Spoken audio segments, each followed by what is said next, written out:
Hello प्यारे बच्चों, good morning. कैसे हैं आप सब? टॉप ऑफ द वर्ल्ड यानी बहुत खुश। तो सभी बच्चे खुश हैं, हेल्थी हैं? Yes, very good. तो बेटा ये देखो, ये है आज की हमारी वर्कशीट नंबर 19 यानी वर्कशीट नंबर 19। तो सभी बच्चे वर्कशीट शुरू करने से पहले चैनल को सब्सक्राइब कर लीजिए और बेल आइकन को दबाना ना भूलें ताकि आगे आने वाली वीडियो का नोटिफिकेशन आपको तुरंत मिल जाए। तो शुरू करते हैं बेटा आज की अपनी वर्कशीट।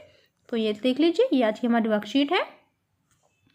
तो आपको पता ही होगा हमें पहले क्या करना है। सबसे पहले नेम ऑफ स्टूडेंट, सभी बच्चे अपना नाम लिखेंगे। यहाँ लिखेंगे नेम ऑफ क्लास टीचर यानी अपने अध्यापक का नाम। ये है हमारी वर्कशीट नंबर 19 यानी 19। क्या डेट है? 2 दिसंबर 2020। और ये हमारी इंग्लिश की वर्कशीट है, क्लास 8 के बच्चों के लिए है। यहाँ सभी बच्चे अपना सेक्शन लिख लेंगे, A, B या C। और आज का हमारा टॉपिक है पोयम यानी कविता, द लास्ट बार्गेन कंटिन्यूड यानी द लास्ट बार्गेन अंतिम सौदा। हमने पहले भी पढ़ी हुई है ये कविता। इससे आगे हम देखते हैं कि आज हमें क्या करना है। इट वॉज इवनिंग यानी शाम का वक्त था। The garden hedge was all flower यानी जो बाग का हेजल था सब हाहाकार कर रहा था। The fair made came out and sad, जो मेला दासी वो बाहर आकर उसने कहा, I will hire you with a smile, मैं तुम्हें एक मुस्कान के साथ काम पर रखूंगी। Her smile played and melted into tears, जो उसकी मुस्कुराहट है खिल गई और उसके आंसू पिघल गए। And she went back alone into the dark, और वह अकेले अंधेरे में वापस चली गई। The sun glistened on the sand, जो सूरज है रेत पर चमकता था। And the sea waves broke wave waywardly, और समुद्र की लहरें तेजी से टूटती थी। A child sat playing with shells, एक बच्चा गोले के साथ खेलता हुआ बैठा। ही रेज्ड हिज हेड, उसने अपना सर उठाया। एंड सीम टू नो मी, और मुझे कहने लगा। एंड सेड, और कहा, आई हायर यू विथ नथिंग, मैं तुम्हें कुछ नहीं देता यानी मैं तुम्हें कुछ नहीं दूंगा। From then forward that bargain struck in child's play made me a free man, इस बात से कि बच्चे के खेल में सौदेबाजी ने मुझे एक आज़ाद इंसान बना दिया। तो ये हमने अपना स्टैंजा पढ़ लिया है, अपनी पोएम पढ़ ली है। अब देखते हैं हमें क्या करना है। After reading the above abstract answer the following questions by choosing the correct answer, तो हमें इसको रीड करने के बाद अपने क्वेश्चंस के आंसर देने हैं, चूज करने हैं। तो चलिए देखते हैं क्वेश्चन नंबर आज हमारा फर्स्ट क्या है। क्वेश्चन नंबर फर्स्ट क्या है? What did the young maiden offer to hire him with, यानी जो युवती है उसने नौकरी देने के लिए क्या प्रस्ताव दिया था। युवा युवती ने उसे नौकरी देने के लिए क्या प्रस्ताव दिया था? इसका आंसर होगा बी, स्माइल। ठीक है, स्माइल दी थी। फिर नेक्स्ट क्वेश्चन देखो, क्वेश्चन नंबर 2 क्या है।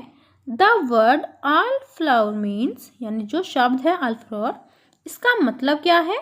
इसका मतलब है क्वेश्चन नंबर 2 का ए, कवर्ड विथ फ्लावर्स यानी फूलों से कवर्ड। ठीक है। क्वेश्चन नंबर 3 देखो, the speaker did not accept the maid's offer because, यानी जो स्पीकर है उसने मेड्स का ऑफर एक्सेप्ट नहीं किया क्योंकि, क्यों नहीं किया? क्योंकि ही नो, वह जानता था that emotions are not stable, जो इमोशंस होते हैं वो स्टेबल्स नहीं होते, नहीं रहते। एंड दैट इवेंचुअली हर स्माइल विल फेड अवे, और जो इवेंचुअली उसकी स्माइल है वो कभी ना कभी चली जाएगी। ठीक है। फिर नेक्स्ट देखो, नेक्स्ट क्या है? Question number 4। क्वेश्चन नंबर 4 का आंसर देखते हैं। The word dark in the third stanza of the poem symbolize, यानी जो शब्द है डार्क थर्ड स्टेंजा में, जो पोएम की थर्ड लाइन है, थर्ड स्टेंजा है, उसमें एक शब्द आया है डार्क, तो ये किसको सिंबलाइज कर रहा है? तो इसका आंसर होगा बी, होपलेसनेस एंड डेस्पेयर। ठीक है। फिर नेक्स्ट देखो, नेक्स्ट क्वेश्चन क्या है? Question number 5, what was the child doing, तो बच्चा क्या कर रहा था?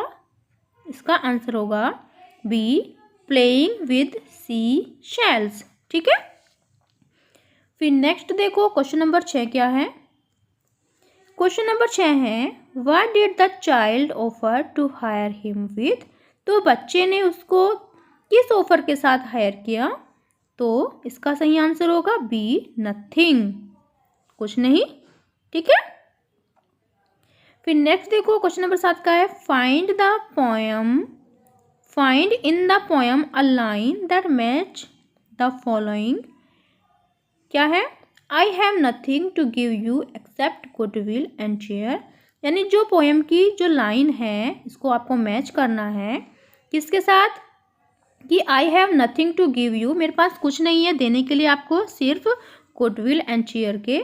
तो इसका सही आंसर होगा A, I hire you with nothing, यानी मेरे पास आपको देने के लिए, आपको हायर करने के लिए कुछ नहीं है। ठीक है।